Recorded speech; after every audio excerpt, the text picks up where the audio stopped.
Hi folks, Kevin here. Well, it's September 25th, 2018, and this is another episode of Ask Me Anything. Those of you who have been following the channel for a while know that we're really into creating soil and building garden beds, and besides the food forests and the ponds and all the other things that we do on site. And recently I've had a couple of comments and questions about composting and different ways of using the materials for other purposes, or another way of accomplishing some of our tasks on site. So Earl Shine wrote, "Hi Kevin, I'm a big admirer of your goals and the amount of energy you are able to put in. I see that you have each step optimized for the end result, but there is a law of diminishing returns. How about splitting up your composting process into two strategies, using suboptimal compost for the first layer and optimal compost for the top layer? If combined with no digging, you will have a weed seed-free layer on top. If you combine two single steps of composting using the excavator for building new row along the old one, you would end up with the outer layer still on the outside. But that will be corrected when doing the next turn. It should save an enormous amount of time and fuel riding the front end loader. If you create a lane in the middle of your west garden," and this was in response to the west garden video, which I'll put a link in the description in the upper right hand corner.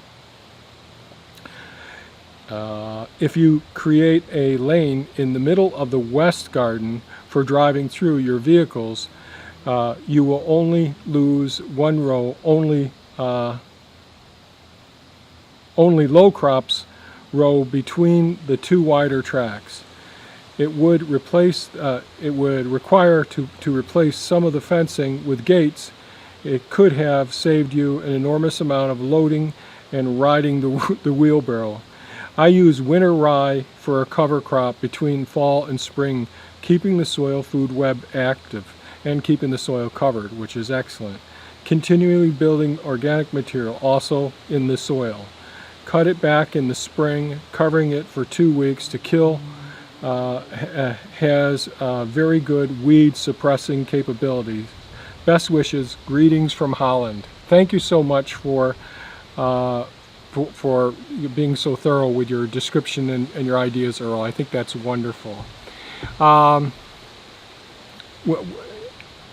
I think they're great ideas. There are a couple of issues that I have with the amount of space that we have and trying to manage to do the composting while we're still building the beds that we're doing.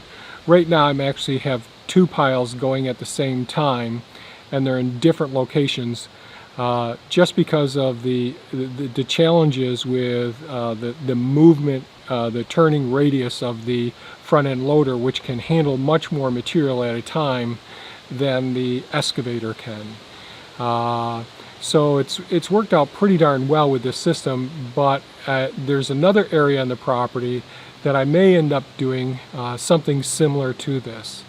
However, one of my concerns is, and I need to if I do try this, I need to really look at the microbial communities in the less optimal compost that you're describing.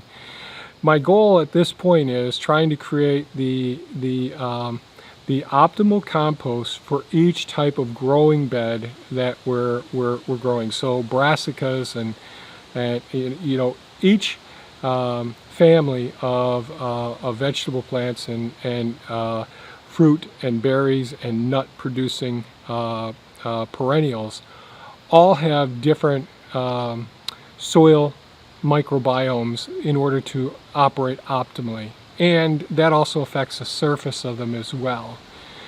So I don't know that having suboptimal soil between lower than the optimal soil, which microbial communities will work out better ultimately. Since we've adopted the system that we currently have, we've noticed we've always grown really nice. People have always said, "Geez, how great your fruit and vegetables taste here." But over the last couple of years, since we've really worked with the microbial communities in the soils, things have really popped, and we don't have the pests as well. And it isn't. Now we also do the hedgerows. We have habitats for all the various other species on site as well. So I can say that it's multifactorial, but I believe one strong component is the microbes, the care that we're taking with doing the composting the way that we're doing it. Now we do other slow soil systems on site, which I've gone over before, and we're using cardboard and paper and wood chips and weeds and all different materials to do other composting. I haven't done much of that this year at all because I've been concentrating on patching pond 5 rather. The other point you mentioned with the west garden, so we have a west, central, and east garden. In the west garden, and this is the video that you commented on, yes, that we would have to modify things, but we have a large hoop trellis at one end and some herb gardens, which are perennials, at the other end. It'd really take quite a bit of a challenge because of we'd have to build up road access on each side so that we could comfortably get in and out of the systems.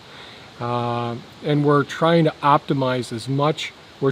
As we're getting older, we're trying to have as many things that require our attention as close to our living quarters as possible. They're great suggestions, and I think that these are certainly ways of starting new systems and planning, doing a site design where you could implement these techniques.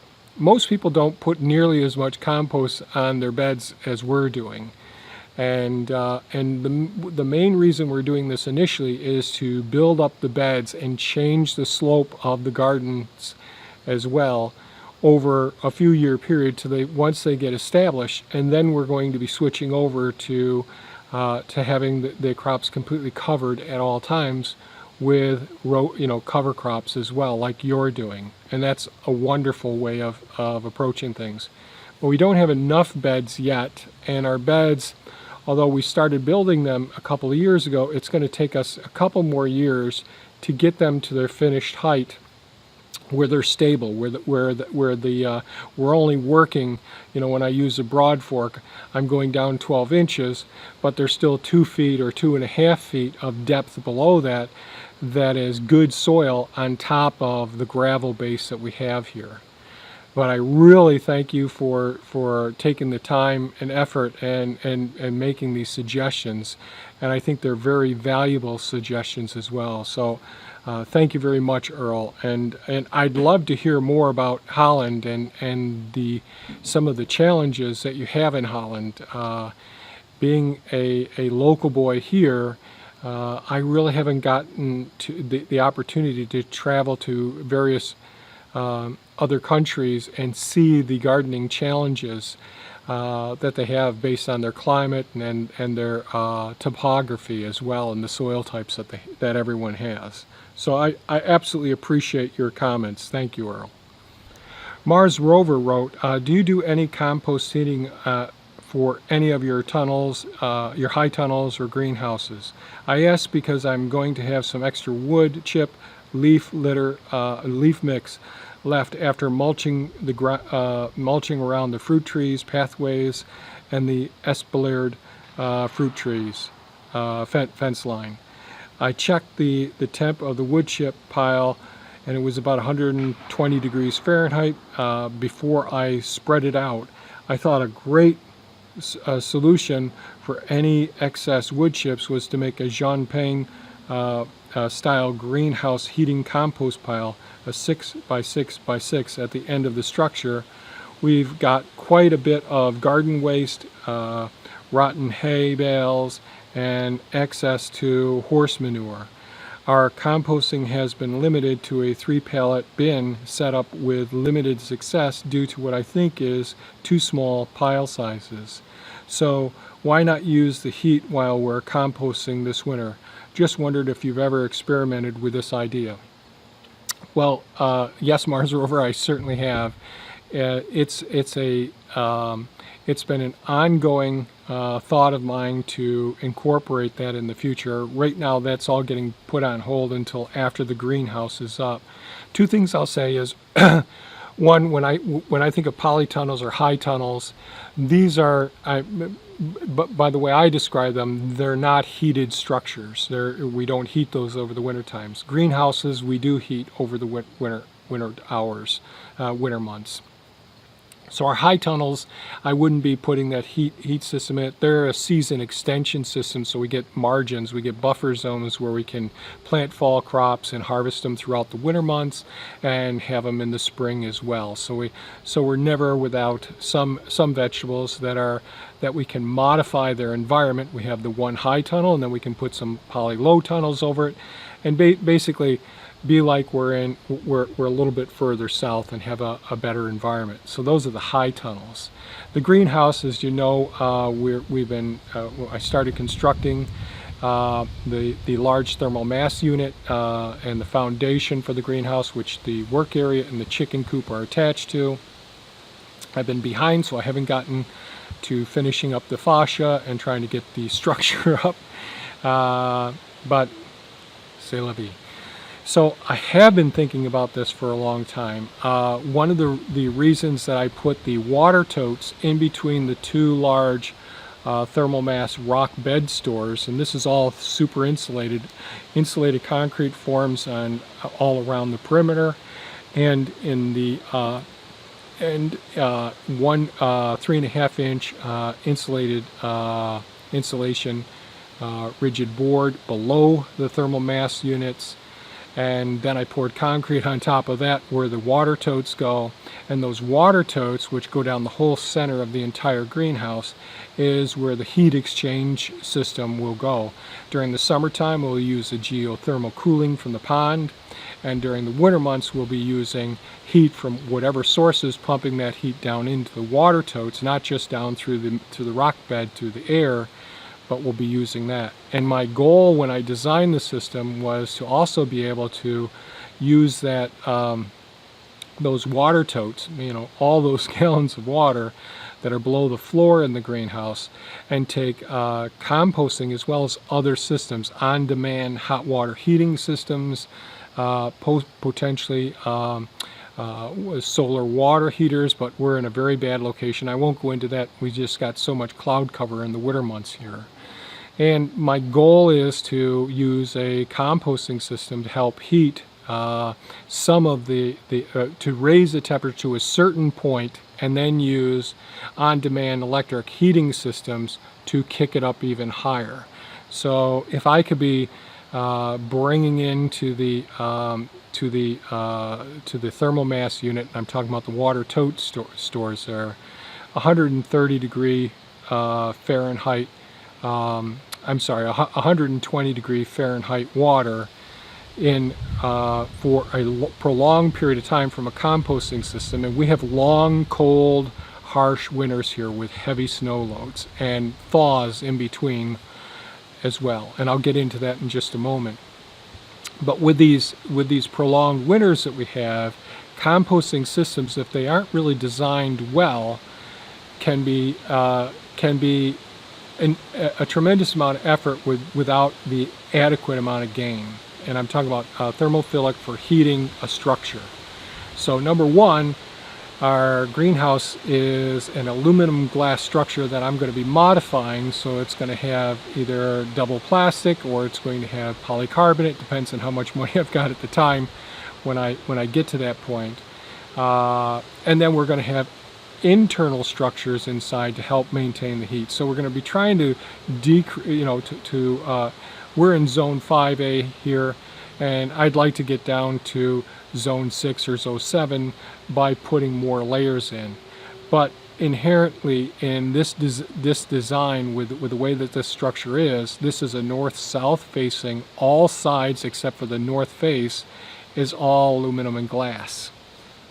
So it's a very leaky environment. So I'm going to have lots of loss even during the daytimes when we have all these prolonged cloudy periods, and certainly during the night periods.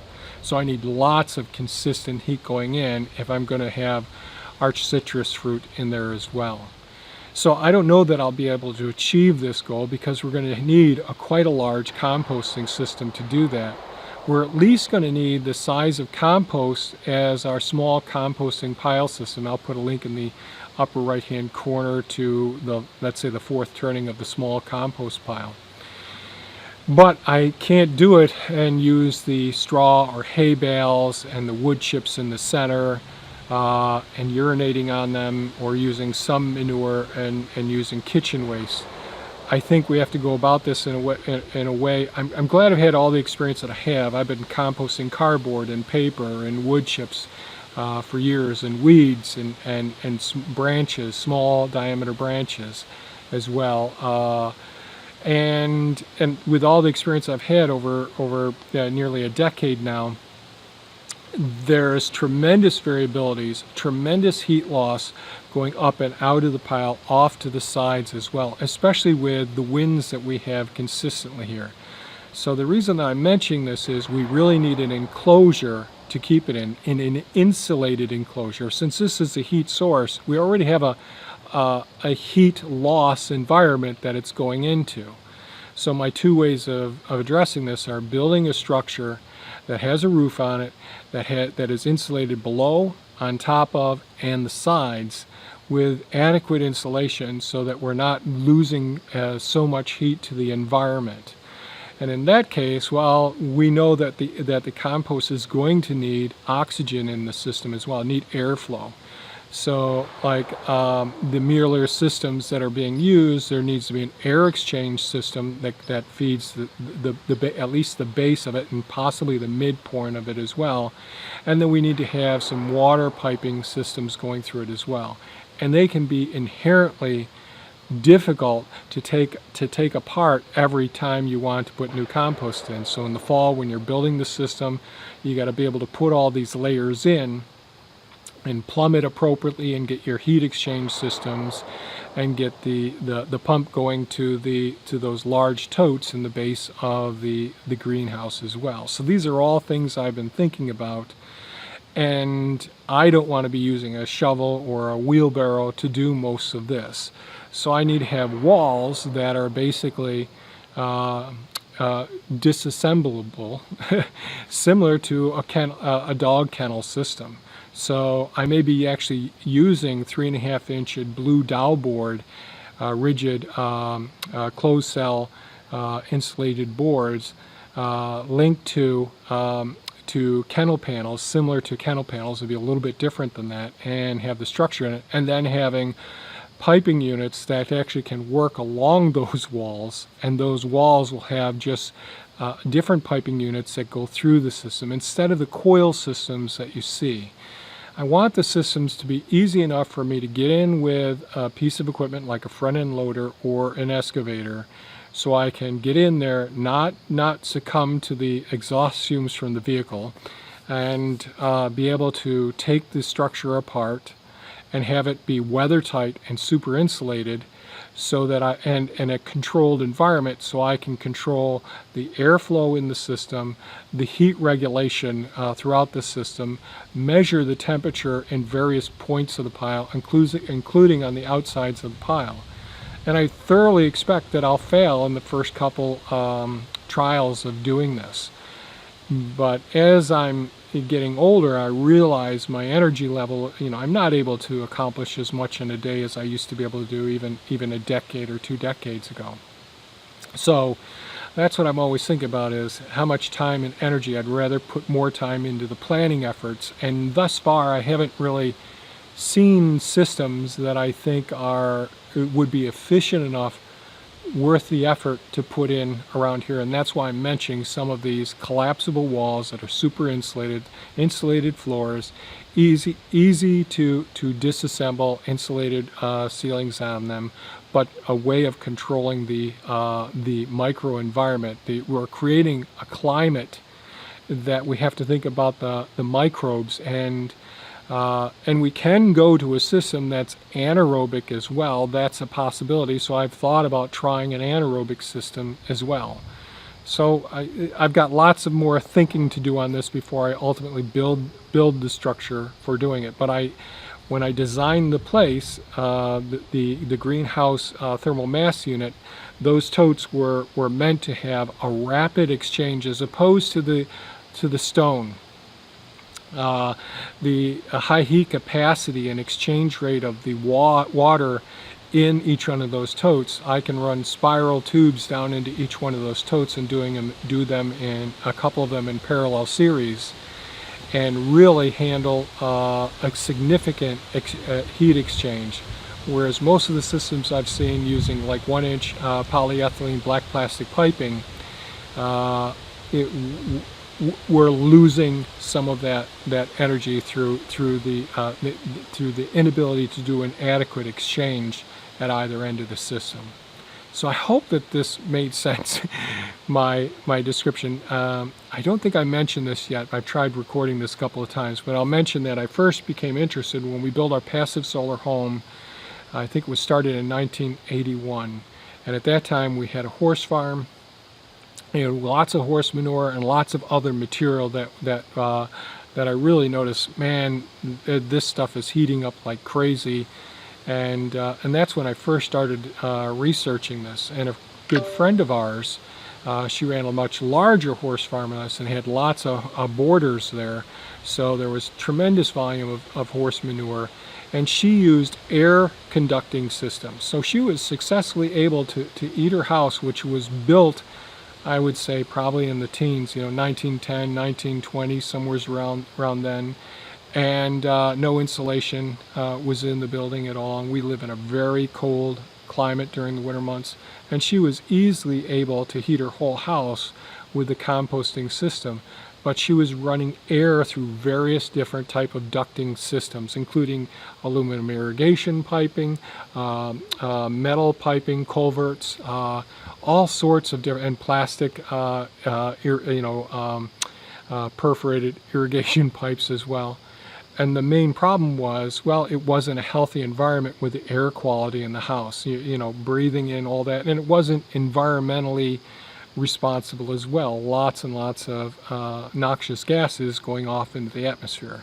So those are all things that I've thought about and I want to control as much as possible and utilize those gases at the same time. And this video is going to get too long if I go much further. So thank you very much for both of you for your comments and contributions to this YouTube channel. I really appreciate it a great deal. They're really thoughtful, thought-provoking suggestions and questions. Really, really good. I really appreciate it a great deal. I thank you so much for your time and effort put into our community. So if you found this video of value, please give us a thumbs up, share it with your friends, hit that bell icon if you want to be notified when we post more videos. And certainly, folks, have a super fantastic day. Bye-bye now.